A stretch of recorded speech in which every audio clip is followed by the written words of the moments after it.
কহিবে স্বৰূপে যেন পক্ষী উৰয় পখাৰ নুৰূপে সেইমতে যত মান লৱে মোৰ মতি বৰ্ণাইবু কৃষ্ণৰ লীলা তোমাত সম্প্ৰতি।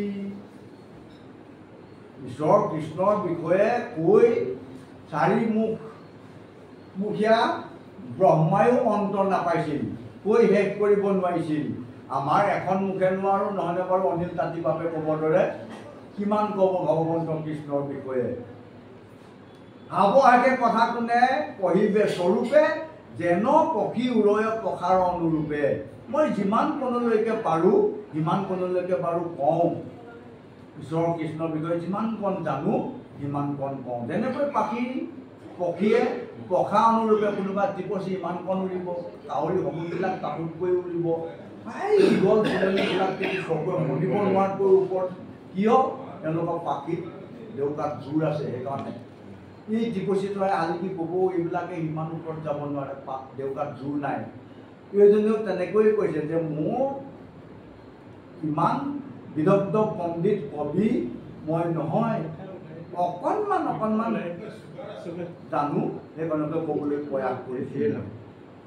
ইয়াৰ কবিৰ দাস্য গুণ। হে ৰাম গ্ৰাম্য কথা কথনে মলিন বাণী, তাক শুদ্ধ কৰো কৃষ্ণ কথা কখানি। এই ৰাম কৃষ্ণ চৰিত্ৰত মোৰ মহালাভ আছে, কৃষ্ণৰ কীৰ্তনে জাতি অজাতি নবাছে। গ্ৰাম্য কথা কথনে মলিন হোৱে বাণী, তাক শুদ্ধ কৰো কৃষ্ণ কথা কখানি। কৃষ্ণ আমি আগতে কৈছোঁ, আজি আমাৰ পৰম সৌভাগ্য এই দ্বিতীয় মহানগৰ যোৰহাট, নহয়নে বাৰু? গুৱাহাটীৰ পিছতে যোৰহাট, তেনেডোখৰ জেগাত আমি একেবাৰে পাহাৰৰ কিনাৰত গাঁতৰ পৰা ওলাই আহি আপোনাৰ আমাৰ এই মহানগৰত এই মুহূৰ্তত ভাগৱত চৰ্চা, ভগৱন্তৰ গুণ লীলা চৰিত শ্ৰৱণ কীৰ্তন কৰিছোঁ।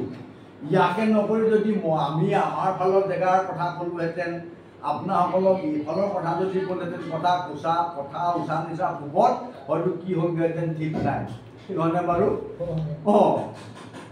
তোমালোকৰ গাঁৱত কিডাল আছে একোডাল নাই, তোমালোকৰ টাউনৰ বিষয়ে আমি জানিবলৈ বাকী আছে নেকি, সেইবোৰ পাতিলোহেঁতেন। কিন্তু এতিয়া ভাগৱত ইয়াত আমাৰ সেইবিলাক নাই, কেৱল মাত্ৰ ঈশ্বৰ কৃষ্ণৰ গুণ যশ লীলা চৰিত। ইয়াত এক প্ৰাণ এক মন, এজনে ক'ব 10জনে শুনিব, ইজনে ক'ব 10জনে শুনিব, ইজনে ক'ব 10জনে শুনিব।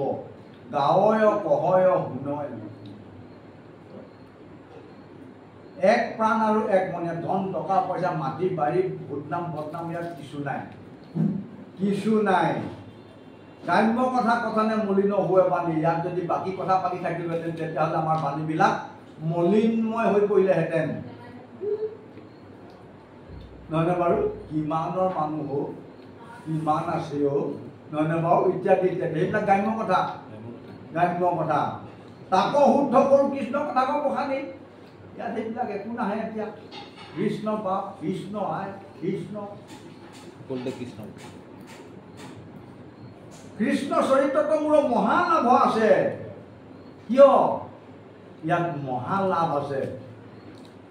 ইহকাল পৰকাল দুই কালৰ কাৰণে ঈশ্বৰৰ নাম আমাৰ পৰম ধন। নামেই পৰম ধন, নাম গলৰ মণি, নহয়নে বাৰু? নামেহে কৰিব পাৰ ভৱ বৈতৰণী। জানিলো হৰি গুণ নাম। গতিকে কৃষ্ণৰ চৰিত্ৰতো মোৰ মহালাভ আছে।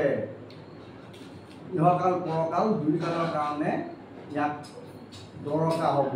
কৃষ্ণৰ কীৰ্তনে জাতি অজাতি নিবিচাৰে। কৃপালু গুৰুজনাই এইখিনি তেতিয়াই দি থৈ গৈছে আপোনাৰ। সমস্ত জাতিকে একত্ৰিত কৰোৱাই একেখন মজিয়াতে একেখন আসনতে একেলগতে ঈশ্বৰ কৃষ্ণৰ নাম শ্ৰৱণ কীৰ্তন কৰি ব্যৱস্থা দি থৈ গ'ল আমাক। ৰাম বৈকুণ্ঠৰ শাস্ত্ৰৰ ইটো এই মহাভাগৱত যেনমতে পৃথিৱীত ভৈলন্ত বেকত এই ৰাম যিমতে কৰিলা শাস্ত্ৰ ব্যাসৰ জানে প্ৰথমে হৰিকচ মৰি শুনা বধানে। ঔ হৰি মই সময় দিছোঁ দেই সমস্ত সময় তেনেই কম যে আমাৰ আহি পোৱা দেৰি হ'ল। গতিকে আমি ইংগিত পাইছোঁ, গাটো অনুমান কৰিব পাৰিছোঁ যে সময় হ'ল। বৈকুণ্ঠৰ শাস্ত্ৰ এইটো মহাভাগৱত, ধেমালি নহয়। বৈকুণ্ঠৰ শাস্ত্ৰ এইটো মহাভাগৱত যেনমতে পৃথিৱীত ভৈলন্ত বেকত আমি কেনেকৈ পালোঁ, পৃথিৱীলৈ কেনেকৈ আহিবলৈ পালে, যিমতে কৰিলা শাস্ত্ৰ ব্যাস সৰ্বজানে। ব্যাসদেৱৰ একেবাৰে শেষৰ ৰচনা, চাৰিবেদ ১৪ পুৰাণৰ পিছত ৰচনা কৰা একেবাৰে সূৰ্য পুৰাণ মহাভাগৱত কেনেকৈ কৰিবলৈ পালে এইখিনি কথা ইয়াত ওলাব আপোনাৰ আছে। প্ৰথমে হৰিকচ মৰি শুনা সাৱধানে। গতিকে ঈশ্বৰক স্মৰণ কৰি পেলাই আমি এই মহাভাগৱতৰ বিষয়ে শুনিবলৈ চেষ্টা কৰিব লাগে, প্ৰয়াস কৰিব লাগে, ঈশ্বৰে কৃপা কৰিব। গতিকে আমি পাঠভাগ সময়ৰ প্ৰতি লক্ষ্য ৰাখি ইমানতে বিৰাম দিব বিচাৰিছোঁ। ৰাম বৈকুণ্ঠৰ শাস্ত্ৰ ইটো মহাভাগৱত যেনমতে পৃথিৱীত ভৈলন্ত বেকত এই ৰাম যিমতে কৰিলা শাস্ত্ৰ ব্যাসৰ জানে প্ৰথমে হৰিকচ মৰি শুনা বধানে। প্ৰথমে হৰিকচ মৰি শুনা বধানে। কৃষ্ণ জয় ৰাম জয় নাৰায়ণ জয় কৃষ্ণ জয় জগতগুৰু শ্ৰীমন্ত শংকৰ।